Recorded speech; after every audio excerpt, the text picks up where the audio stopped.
Hello friends, हमारे channel में आपका स्वागत है।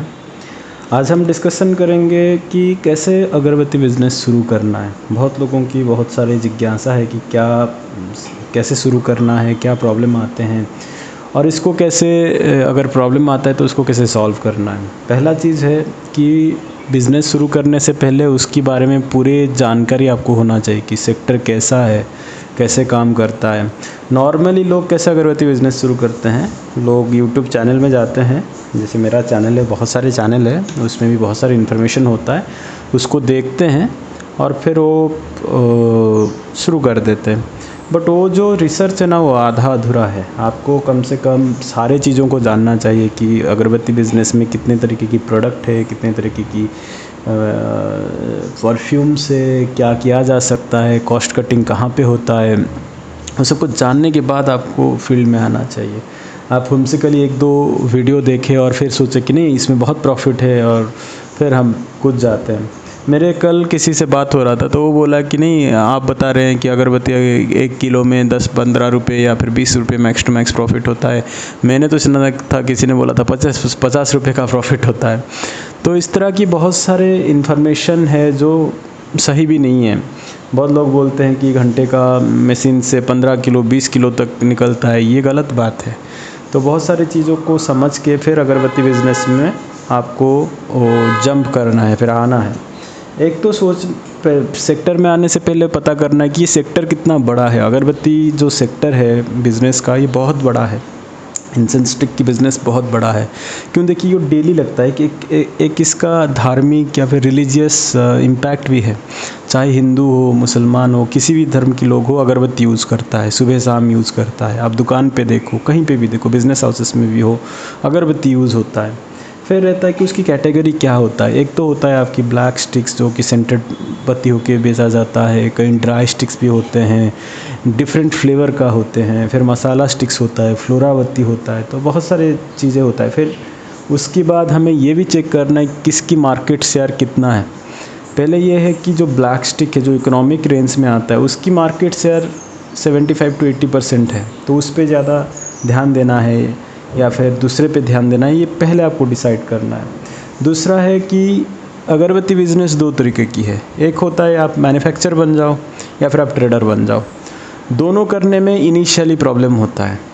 तो अगर आप मैन्युफैक्चरिंग करना चाहते हो तो मैन्युफैक्चरिंग करो, पर उसके लिए भी वो बहुत टेक्निकल जॉब होता है, मशीन चलाना पड़ता है, मशीन की भी टेक्निकल नो हाउ आपको पता होना चाहिए। अगर नहीं है तो आपको इनिशियली प्रॉब्लम्स होता है। मशीन के ऊपर मैंने एक वीडियो बनाया था, आप चेक कर सकते हो उसको जाके। और अगर ट्रेडिंग करना चाहते हो तो ये मैन्युफैक्चरिंग से थोड़ा इजी है। ट्रेडिंग में क्या है, आपको सिर्फ मार्केटिंग करना है, चीज़ें जाके समझ के लेके कहीं से भी जहाँ अच्छा चीज़ मिलता है, मतलब अच्छा अगरबत्ती मैन्युफैक्चरर है, उससे आप क्वालिटी प्रोडक्ट लाओ और फिर उसको पैकिंग करके बेचो, तो इजी रहता है। या तो आप पैकिंग खुद की करो ब्रांड करके या फिर उसकी पैकिंग में बेचो, कहीं पे भी हो। अगर खुद की ब्रांडिंग करना चाहते हो तो उसमें थोड़ा इन्वेस्टमेंट ज़्यादा होता है, क्योंकि आपको पैकेजिंग के लिए पूरा देखना पड़ता है, वो पैकेट्स अच्छा बनना चाहिए, अंदर की इनर जो होता है वो भी सही होना चाहिए, वो सारी चीज़ देखना पड़ता है। और सबसे इम्पोर्टेंट चीज़ ये होता है, या तो आप मैन्युफैक्चरिंग करो या फिर आप ट्रेडिंग करो, सेलिंग करो, मार्केटिंग करो, कुछ भी कह लो आपको अच्छा मैन पावर चाहिए, आपकी एम्प्लॉई अच्छा होना चाहिए, तभी जाके आपको जो है ना मार्केट में एंट्री मिलेगा। और तीसरा जो सबसे इम्पोर्टेंट पॉइंट है वो है आप एक स्ट्रैटेजिक मूव होना चाहिए मार्केट में। ऐसे नहीं कि आप मार्केट में आए और कहीं जाके डंप कर दिए और फिर नेक्स्ट टाइम आप एक्सपेक्ट कर रहे हैं कि हम उसी को ही दे देंगे, फिर वो नहीं लिया। मोस्ट ऑफ द केसेस में बाईबैक में ऐसे होता है कि आपने किसी के साथ एग्रीमेंट कर लिया जिससे आप मशीन ले रहे हैं, उसी से मटेरियल ला रहे हैं, फिर वो आपको बोला कि एग्रीमेंट के हिसाब से अगरबत्ती अच्छा नहीं बनना है, हम नहीं लेंगे, फिर आप होपलेस हो। मार्केटिंग में भी वही है। अगर आप किसी एक दो मार्केट में डिपेंडेंट हो, कहीं एक दो डीलर्स के साथ आपकी टाई अप है और वो फिर आपकी प्रोडक्ट को प्रमोट सही से नहीं किए, फिर आपकी प्रोडक्ट गया, तो इस सब चीज़ों को अगर आप स्क्रूटिनाइजिंगली एनालाइज करेंगे ना, तो पहला चीज़ ये है कि सबसे बेस्ट जो है वो है खुद की ब्रांड करना। और धीरे धीरे one by one step ahead, एक एक मार्केट आपको धीरे धीरे करके कैप्चर करके जाना है।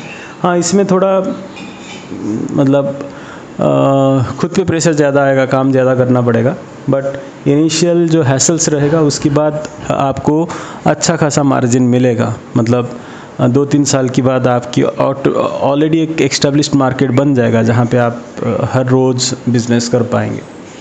और इसमें क्या करना है, अगरबत्ती बिज़नेस में 2-3 चीज़ आपको अवॉइड करना है। एक ये है कि आप जो प्रोडक्ट ला रहे हैं या फिर बना रहे हैं उसकी क्वालिटी मेंटेन होना चाहिए।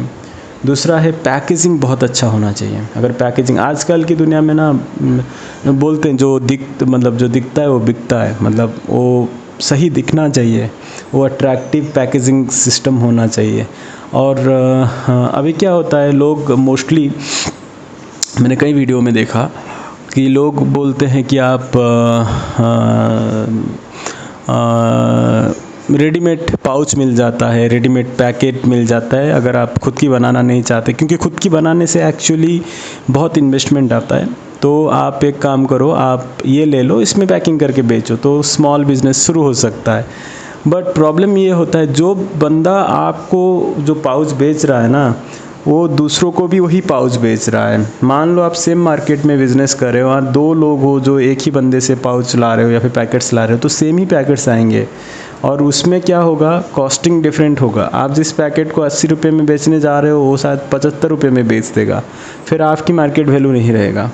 तो बेस्ट आइडिया ये होता है कि थोड़ा इन्वेस्टमेंट यहाँ हो तो सही है, बट खुद एक ही पैकेट लाओ, अच्छे से करो, तो फिर वो बिज़नेस सेट हो जाता है। खुद की ब्रांडिंग करना एक वाइज डिसीजन है, इसमें थोड़ा रिस्क लेना चलता है रादर देन मशीन डालने से। मशीन डालने से आपकी अगर टेक्निकल नो हाउ नहीं है तो आप उसको बना नहीं पाएंगे, ठीक है। फिर रहता है कि अगर आपकी मार्केटिंग पॉलिसी सही रहा तो आपकी बिज़नेस सही रहेगा।